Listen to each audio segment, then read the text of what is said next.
Assalamualaikum warahmatullahi wabarakatuh.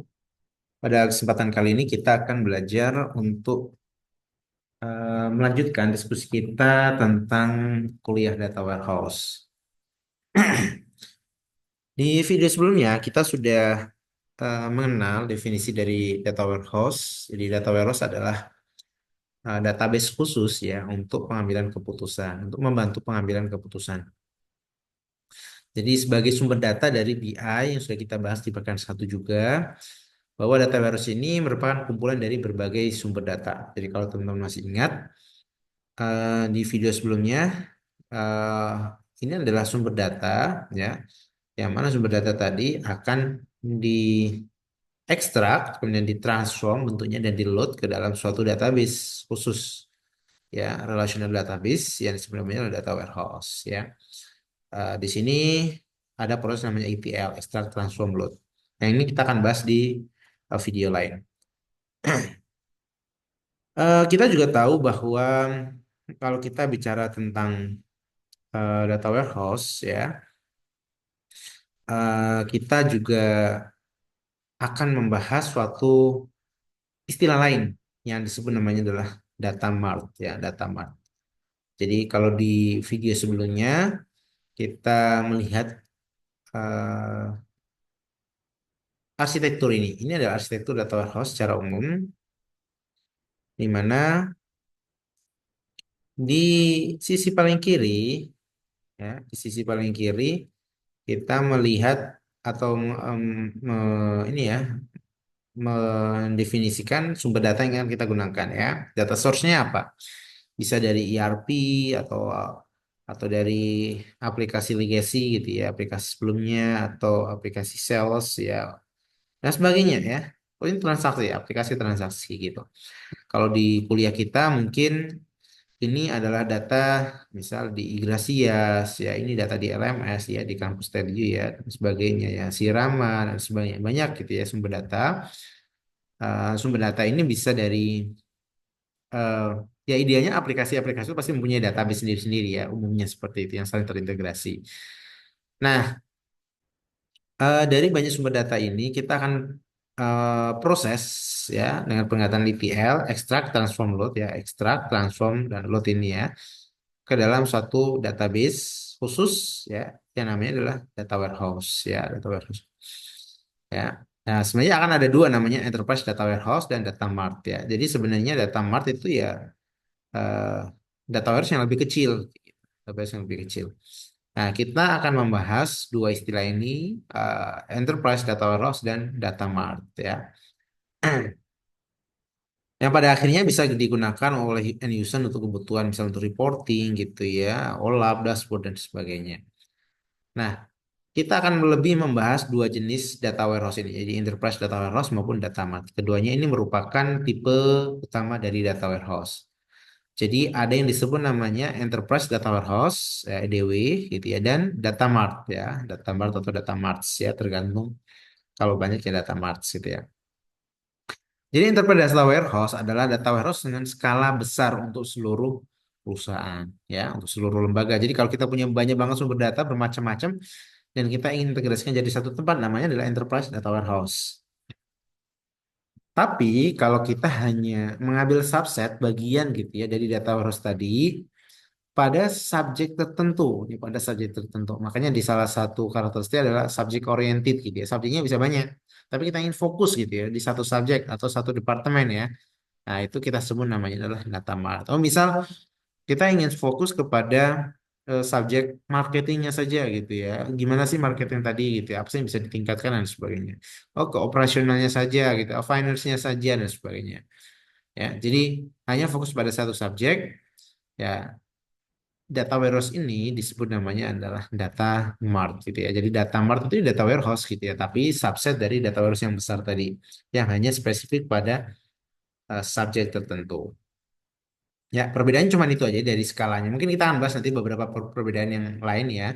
Tapi kalau dari sisi scope-nya gitu ya, enterprise data warehouse itu eh, melayani semua atau menyimpan semua data di satu perusahaan tadi gitu ya, lengkap gitu ya. Skalanya besar, sedangkan data mart lebih spesifik ke departemen atau subjek tertentu.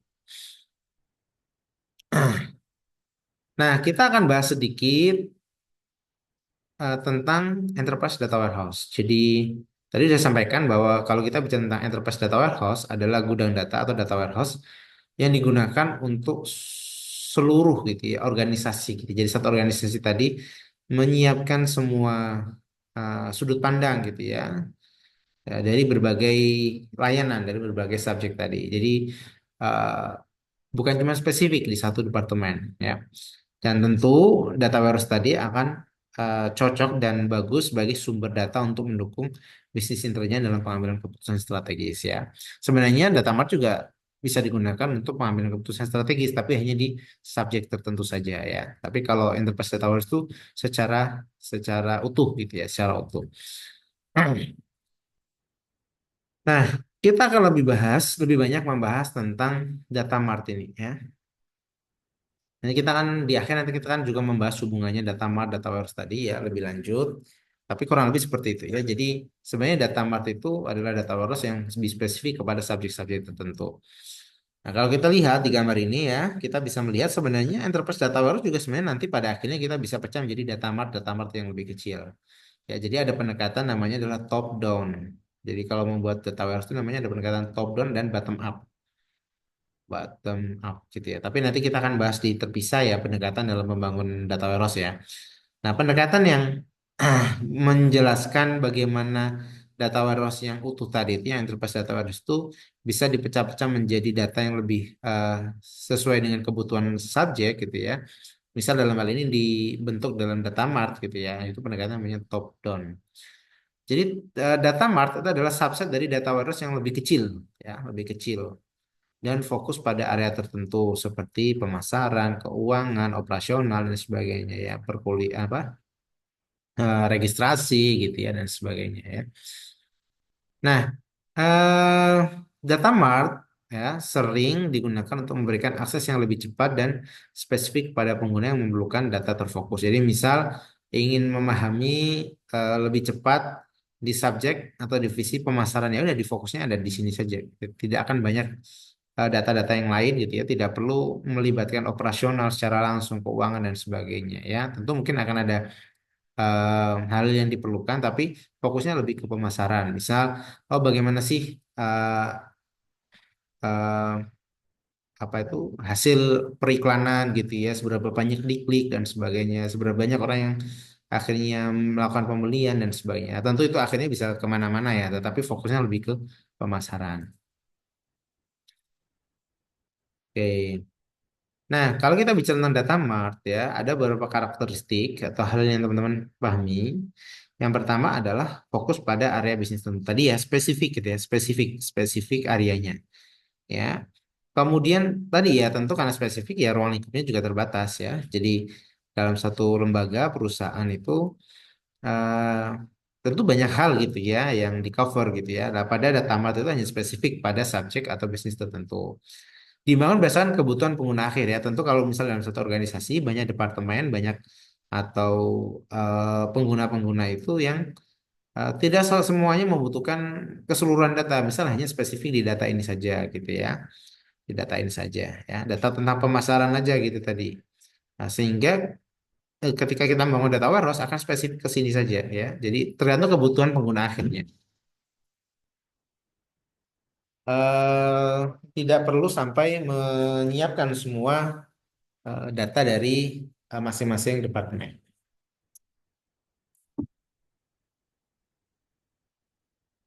Kemudian selanjutnya adalah dapat dibangun secara mandiri atau berasal dari terlepas data warehouse. Nah, kalau gambar di sebelah kanan ini itu adalah eh, eh, top down tadi ya kita sampaikan adalah top down pendekatan top down. Jadi sebenarnya bisa dibangun berdasarkan enterprise data warehouse. Jadi ketika enterprise data warehouse sudah ada gitu ya, baru kita bisa pecah-pecah masing-masing ya menjadi lebih kecil sesuai dengan kebutuhan. Dan sebenarnya tidak harus dalam bentuk data mart sebenarnya ya kalau kita bicara tentang top down ya. Tapi bisa juga seperti ini. Dapat juga dibangun secara mandiri, artinya tanpa kita membuat data enterprise data warehouse ini, kita bisa membangun sendiri. Oh, departemen ini atau mungkin bidang ini gitu ya, membangun data warehouse pada subjek tertentu, nggak ada masalah gitu ya. Jadi tidak harus eh, secara keseluruhan dari organisasi tadi. Ya, dan mendukung keputusan di level departemennya tentu ya, di level yang lebih kecil ya skopnya tadi ya, di area bisnis tertentu ya. Jadi tidak secara keseluruhan. Jadi intinya adalah skopnya lebih kecil gitu sih. Nah, ini beberapa contoh nih, misal data mart penjualan. Ya, ini kita lihat beberapa contoh. Data mart penjualan berisi tentang transaksi penjualan gitu ya, jumlah produk yang terjual. Jadi kalau kita bicara tentang penjual jual beli ya, itu ada produk yang terjual jumlahnya. Oh, kemudian pendapatannya. Oh, pendapatannya juga bisa spesifik ke wilayah, per kota, per kecamatan, atau per provinsi dan sebagainya. Analisis pelanggannya gitu ya. Kemudian bagaimana kinerja produknya, banyak terjual gitu ya, kuantitinya gitu ya, atau total salesnya gitu ya. Jadi spesifik kepada data penjualan saja gitu ya. Ketika kita ingin fokus di satu subjek saja, maka data mart itu lebih cocok dalam pengembangan ini. Atau misal di sumber daya manusia gitu ya, menyimpan data terkait karyawan, rekrutmen gitu ya, gaji, kinerja karyawan, pelatihan dan sebagainya. Jadi yang spesifik di sini ya, di satu departemen atau satu subjek tadi. Oke, nah kalau membandingkan data warehouse, enterprise data warehouse dengan data mart, kurang lebih seperti ini ya. Ini dari salah satu sumber sumber referensi gitu ya, bahwa skopnya tentu kalau kita bicara tentang data warehouse ya one subject area, hanya satu fokus gitu ya. Kalau kita ngomong enterprise data warehouse ya tentu lebih besar ya, several subject area atau semuanya mungkin ya. Pengembangannya juga lebih cepat gitu ya dalam membangun data warehouse dengan pendekatan data mart ya mungkin bisa dalam bulan gitu ya. Tapi kalau dalam enterprise data warehouse itu lebih lebih luas lagi ya, lebih lama lagi karena banyak hal yang harus dikonsolidasi terlebih dahulu di awal gitu. Ya. Kemudian ya pengembangannya juga pasti lebih murah ya. Ini estimasi saja ya. Kemudian difficulty development gitu ya. Dalam pengembangannya itu cenderung lebih mudah gitu ya dibanding dengan enterprise data warehouse. Kenapa ya? Karena enterprise data warehouse itu tadi ya menyiapkan banyak sumber data menjadi satu sumber data yang utuh gitu ya. Ini susah sekali gitu ya. Nah, memang pada akhirnya akan lebih mudah ya. Misalnya ada data mart akan lebih mudah ya. Jadi difficulty-nya lebih susah, tapi nanti kalau sudah bagus, sudah konsisten ya akan lebih mudah gitu ya karena data mart ini tinggal ngambil. Beda sama kalau kita punya banyak data mart gitu ya, banyak data mart ya data mart dia di masing-masing departemen ya nanti pada akhirnya ketika dianggap sebagai satu sumber data EDW tadi nah, akan susah gitu ya karena bisa jadi ada format yang berbeda dan sebagainya gitu ya ada proses yang berbeda dan sebagainya ya ya ini ya sourcesnya ya dan sebagainya size-nya gitu ya dan sebagainya ya ada banyak hal yang perlu diperhatikan ada perbedaan yang memang cukup signifikan. Nah, selain kita bicara tentang dua jenis data warehouse sebelumnya, yakni Enterprise Data Warehouse dan Data Mart, ada istilah lain yang sebenarnya namanya adalah Operational Data Store atau ODS ya, Operational Data Store. Operational Data Store itu berfungsi sebagai staging. Jadi kalau kita lihat eh, sekilas bagaimana skema ODS itu kurang lebih seperti ini. Jadi kalau yang sebelumnya kita punya banyak sumber data diproses dengan ETL. Kemudian masuk ke dalam DW data warehouse gitu ya. Nanti kita bisa pecah-pecah jadi data mart gitu ya, kan gitu ya. Nah, kita terkadang membutuhkan namanya ODS sebagai stagingnya di sini nanti. Nih, staging ya, sini. Jadi ini banyak sumber data, ini adalah ini. Ada proses ETL di sini ya, ya. Dari sini juga mungkin diperlukan proses ETL lagi, ya ETL lagi. Ya, jadi operation data source ini menjadi staging antara data sumber data ini sebelum dimasukkan ke dalam data warehouse atau data mart ini. Jadi ada penengahnya. Ya. Ya, kenapa ini penting? Ya, sebenarnya tidak harus selalu dipakai, tetapi memang ada beberapa pendekatan yang seperti ini. Jadi kalau kita bicara tentang ODS ya, itu apa sih sebenarnya? ODS itu adalah eh, ini ya suatu tempat penyimpanan ya database yang menyimpan data operasional terkini ya terkini yang seringkali digunakan sebagai penyimpanan sementara ya staging area sebelum dipindahkan ke data warehouse tadi ya ini kalau teman-teman lihat lagi di video di link sebelumnya itu nah ini sebelum data itu tadi masuk ke dalam data warehouse ini ya maka dia akan disimpan sebagai staging dulu di sini. Nah, eh tidak cocok digunakan untuk analisis jangka panjang. Jadi sebenarnya memang EDS itu digunakan untuk analisis jangka pendek gitu ya. Pemantauan waktu nyata. Jadi kalau kita bicara tentang data warehouse ini data historis yang banyak banget ya. Misal dari sumber data satu gitu ya. Ini sumber data anggaplah saya gambarin lagi ya. Ini ke dalam data warehouse DW gitu ya. Itu antara sumber data ini kemudian masuk ke sini itu tidak tidak secara real time umumnya ya. Bisa jadi dalam harian atau mingguan kayak gitu ya. Jadi memang ini lebih ke data historis saja. Nah, ketika pengambilan keputusan itu dibutuhkan cukup cepat gitu ya, maka kita bisa memanfaatkan ODS di sini untuk analisis ya, pemantauan waktu nyata. Jadi ada data, banyak sumber data ini diintegrasikan di satu lokasi, satu database di sini. Namanya adalah ODS tadi. Jadi menjadi jembatan antara sistem operasional ya yang tadi OLTP ini tadi ya jelek banget gambarnya. Ini OLTP. Ini ya transaksi ya sistem A, sistem B, sistem C ini ya dengan data warehouse yang mengelola data historis ya. Mengelola data historis ya ini. Ya, ini enggak ya data historis ya ini. Nah, jadi sebagai jembatan ya ketika kita ingin mengakses data secara keseluruhan tapi dengan dalam waktu yang nyata misal dalam 1 minggu terakhir ya kita bisa mengakses langsung di sini ya karena kalau kita mengakses dari sini itu bisa jadi belum update ataupun terlalu banyak datanya ya jadi di sini akan cenderung lebih cepat.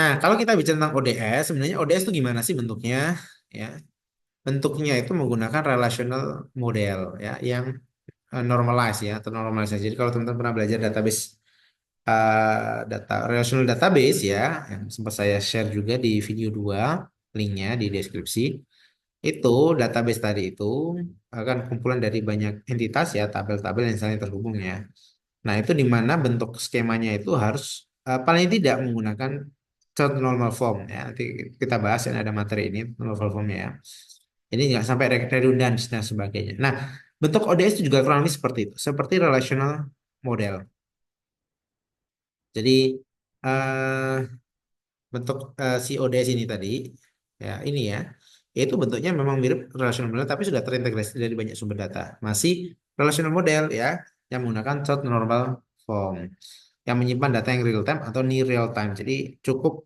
cukup update gitu ya cukup update dan sebenarnya nggak fokus pada analisis ya karena eh, operasional operasional jadi ngomongin operasi operasi data-data operasional gitu ya transaksi jadi lebih kepada menyimpan data transaksi bukan sebagai analisis ya tapi kita bisa memahami memantau atau bahkan melakukan analisis juga dari data yang tersebut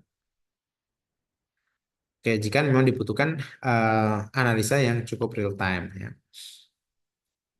oke nah gambarannya sebenarnya seharusnya teman-teman sudah paham ya hubungan antara ODS dan data warehouse tadi ya tentu secara siklus data data dari sistem operasional tadi ya, ini operasional ya data A, data B, data C itu ketika dilakukan operasi ETL itu akan masuk ke dalam lokasi yang disebut namanya ODS ya, ODS ini melakukan integrasi tapi masih menggunakan third normal form ya relational database dibersihkan lagi ada kebutuhan misal apa gitu ya sehingga masuk ke dalam skema data warehouse ya di sini ada data warehouse itu ini yang real time atau near real time.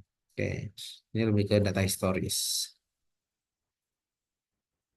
Nah, ODS kecepatan akses untuk data operasi sehari-hari, sedangkan DWH data warehouse untuk jangka panjang ya. Jadi ini misal hanya 1 hari atau 1 minggu ya data-data yang terakhir ya, yang cukup digunakan kebutuhan waktu yang pemantauan yang real time atau di real time tadi. Jadi sebagai buffer lah mudahnya ya, sebagai buffer gitu. Dan tentu saja ODS itu mengintegrasikan, mengkonsolidasi data dari banyak sumber data, ya. Jadi sudah mulai diintegrasikan dari banyak sumber data. Ya, jadi misal ada sumber data A, B, C dan sebagainya itu nanti menjadi satu sumber data yang utuh di sini. Dari sini baru nanti dipindah ke dalam ETL dengan menggunakan ETL ini ke dalam data warehouse. Oke, itu saja mungkin yang dapat saya sampaikan. Jadi di video ini kita membahas tentang jenis-jenis data warehouse. Ada enterprise data warehouse, yang ada namanya data mart gitu ya. Data mart, entah di sini itu kita bisa katakan EDW atau mungkin data mart gitu ya, tergantung nanti kebutuhannya tadi gitu ya. Tapi pendekatannya mesti akan mirip secara arsitektur. Ya, kemudian kita juga belajar operational data store yang sebagai staging atau menyimpan data-data transaksi yang cukup real time untuk kebutuhan ya pemantauan tadi ya. Jadi misalnya ada kebutuhan yang cukup mendesak yang harus segera dipahami dalam waktu yang dekat. Tapi sebenarnya tidak harus ada ODS seperti ini. Bisa langsung ke dalam data warehouse. Karena pengambilan keputusan biasanya tidak sangat tergantung ya. Biasanya tidak harus selalu dalam satu hari harus ada pengambilan keputusan ya. Bisa jadi pengambilan keputusan itu misal dalam bulanan atau mungkin mingguan dan sebagainya. Ya, tapi kurang lebih ada skema-skema yang kurang lebih cover seperti ini. Itu saja mungkin yang dapat saya sampaikan. Semoga bermanfaat. Nah, saya akhiri. Assalamualaikum warahmatullahi wabarakatuh.